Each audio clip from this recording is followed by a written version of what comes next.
মাত্র ৫ মাস আগে ভালোবাসা থেকে বিয়ের বন্ধনে আবদ্ধ হন তাসনুবা আক্তার চাঁদনী। আর ৫ মাস পর তার নিথর দেহ বাড়ি ফিরল অ্যাম্বুলেন্সে চড়ে। বৃহস্পতিবার সন্ধ্যায় শ্বশুরবাড়ি থেকে চাঁদনীর ঝুলন্ত মরদেহ উদ্ধার করে পুলিশ।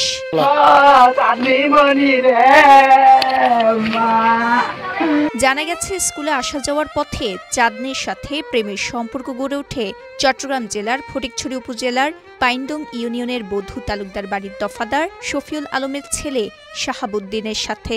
এরপর চলতি বছর জানুয়ারি মাসে দুই পরিবারের মধ্যস্থতায় পারিবারিকভাবে বিয়ে হয় তাদের।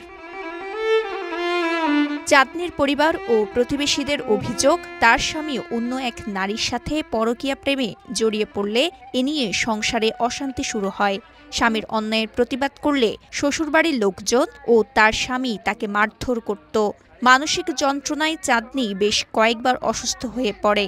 এ নিয়ে দুই পরিবারে বেশ কয়েক দফা বৈঠক হয়। ৬ মাসের মধ্যে ওদের সংসারটা কখনো সুখী হয় না। সুখী না হওয়ার কারণে আমরা অনেকবার মীমাংসা করছি। পরবর্তী শুনতেছি ছেলেটা বিভিন্ন রকম পরকে বিভিন্ন রকম মেয়েদের সাথে অ্যাফেয়ার ছিল অন্য মেয়েদের সাথে। এগুলো যখন আমার বোন যখন জানতে পারছে, ওকে বিভিন্ন রকম মারধর, বিভিন্ন রকম টর্চার, বিভিন্ন রকম নির্যাতন করতো। এই নির্যাতন এই মেয়েটার জীবনটা আজকে ওরা নিজে ওরা কিভাবে এইভাবে একটা মেয়েকে মারতে পারে, খুন করতে পারে। ওনার পুরো শরীরে দাগ, হাতে দাগ, পায়ে দাগ, সবকিছুতে দাগ। এখন আমরা এটা সুস্থ বিচার চাই। বিয়ে হয়েছে পর্যন্ত ওকে অনেক নির্যাতন করে আমরা এখানে বাসাতে নিয়ে আসতাম।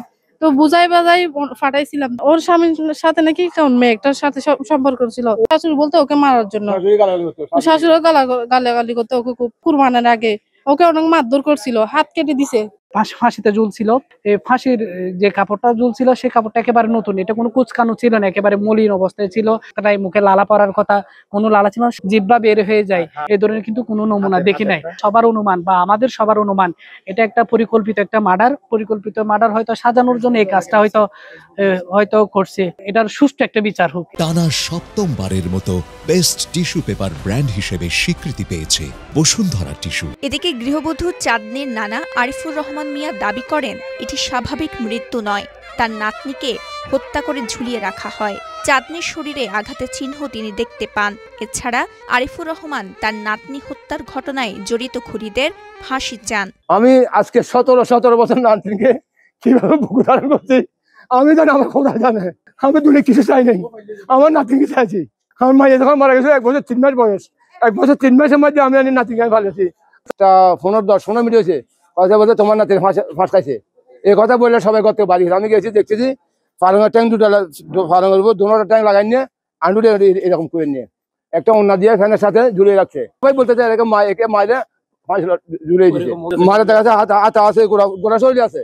কিভাবে নির্যাতন করছে, কিভাবে টর্চারিং করছে, এটা বলার মতো না। তাই ফাঁসির বদলে ফাঁসি চাই।